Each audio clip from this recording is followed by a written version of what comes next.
சொன்னீங்கன்னா தீர்க்க தரிசனமாக இந்த வார்த்தை வருகிறது எடுத்துக்கொள்ளுங்க.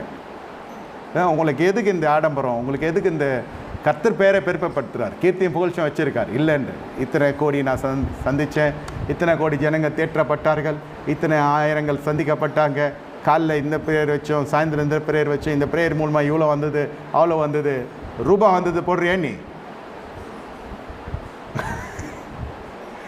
இல்லை, நியாயமாக இருக்கணும். இவ்வளோ வச்சவங்க கூட்டம், இவ்வளோ பேர் வந்தாங்க, இத்தனை கோடி உள்ள வந்துச்சு, இத்தனை லட்சம் வந்துச்சு, அதெல்லாம் நாங்கள் கணக்கில் தான் எழுதுவோம், இது ஒன்று தான் போடுவோம். இது யோவாப் பேர் சொல்கிறான்.